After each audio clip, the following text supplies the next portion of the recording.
तो हेलो जी, राम राम। स्वागत है आप सभी का मेरे मज़ेदार डेली ब्लॉग में। आज का दिन थोड़ा ख़ास था क्योंकि आज हमारे भतीजे का जन्मदिन था।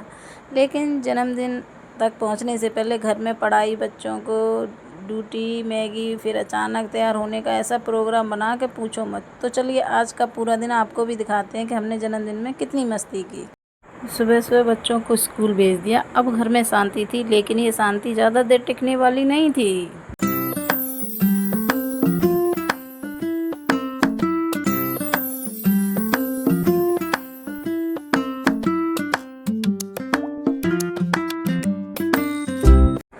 बच्चों को स्कूल भेजने के बाद सोचा कुछ देर आराम कर ले। फिर घर के काम ने कहा पहले मुझे निपटाओ, उसके बाद जन्मदिन में जाना।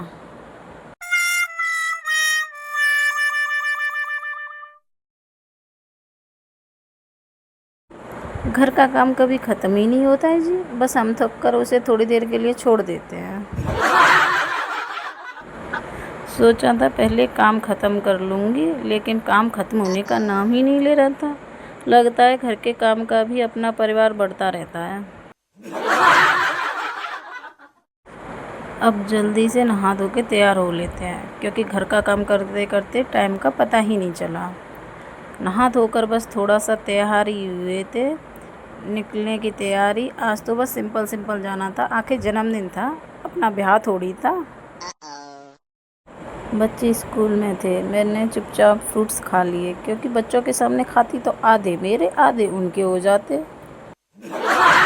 तब तक बच्चे भी स्कूल से आ गए थे। अब स्कूल से आते ही बच्चों को भूख लगी थी, तो मैंने सोचा पहले इनका पेट पूजा करवा देते हैं, उसके बाद बाकी काम करेंगे। आखिर बच्चों के लिए सबसे ज़रूरी चीज़ पढ़ाई नहीं है, स्कूल से आते ही मैगी होती है।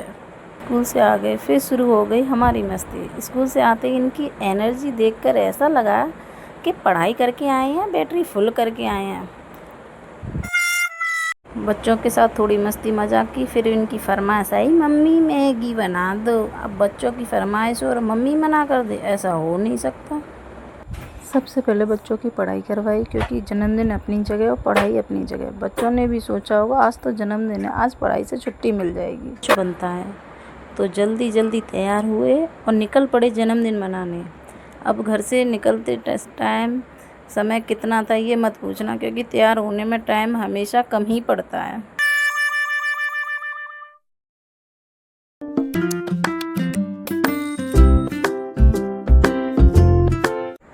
जन्मदिन में पहुंचते ही सबसे पहले बड़े बुजुर्गों के पैर छुए। आखिर संस्कार भी जरूरी है जी, मस्ती बाद में, आशीर्वाद पहले।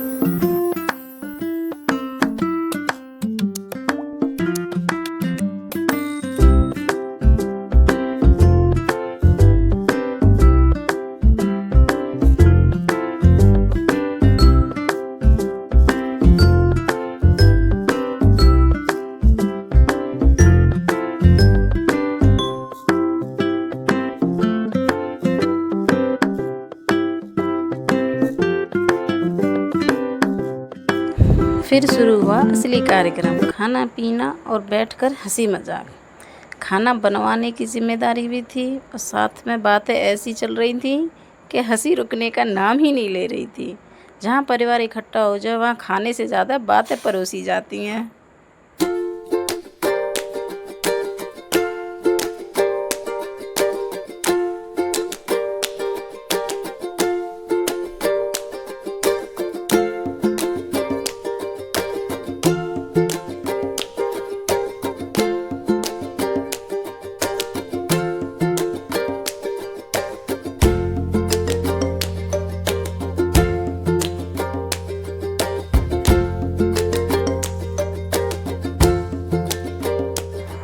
भाई खाना पीना हो गया, और अब किसकी बारी? डांस की। गाना बजते ही मेरे अंदर का डांसर बाहर निकल आया। कुछ लोग डांस कर रहे थे, कुछ लोग बस हिम्मत करके देख रहे थे, और मैं कहाँ रुकने वाली हूँ। मेरा तो डीजे बजते ही मतलब पैर थिरथराने लगते हैं कि अब हाँ सपना चल डांस कर ले। फिर मैंने खूब जम के डांस किया, मेरी ननद ने भी डांस किया खूब जम के। हम सब ने मिल के मतलब कि फुल इंजॉय किया, खूब मस्ती की, फुल इंजॉय किया। और आ गया अब वो पल जिसका सबको इंतज़ार था, केक कटिंग का। हमारे बर्थडे बॉय ने केक काटा, सबने तालियां बजाईं और फिर केक खिलाने की जो होड़ लगी थी उसमें केक कम और प्यार ज़्यादा लग रहा था।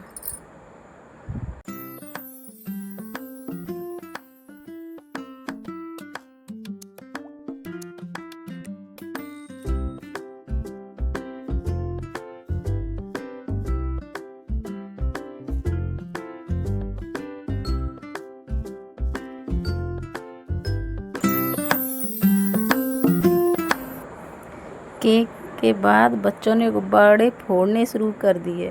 बच्चों का जोश देखकर लग रहा था कि आज गुब्बारे नहीं, इनके दुश्मन हैं। एक एक गुब्बारा फूट रहा था। बच्चों की खुशी ऐसे बढ़ रही थी जैसे हर गुब्बारे के अंदर खजाना निकलेगा। गुब्बारे फोड़ने की बारी आई तो बच्चों के साथ साथ बड़े भी मैदान में उतर गए। उस टाइम देखकर लग ही नहीं रहा था कि ये बच्चों की पार्टी है। सबके अंदर का बच्चा बाहर आ गया था। बच्चों ने गुब्बारे फोड़ने शुरू किए तो बड़े भी पीछे कहाँ रहने वाले थे। फिर तो ऐसी प्रतियोगिता हुई कि लग रहा था गुब्बारे फूटे ना फूटे, किसी की कमर जरूर दुखने वाली है। तो जी, ऐसे ही हंसी मजाक, डांस, गुब्बारे, केक और ढेर सारी खुशियों के साथ साथ हमारे भतीजे क्रिश के जन्मदिन बहुत अच्छे से सेलिब्रेट हुआ। भगवान हमारे बर्थडे बॉय को हमेशा खुश रखे, खूब तरक्की दे और ऐसे ही हंसता मुस्कुराता रहे। और आप लोग बताइए, आपके घर में बर्थडे पर सबसे ज़्यादा मस्ती कौन करता है, बच्चे या बड़े? चलो मिलते हैं नेक्स्ट ब्लॉग में। राधे राधे।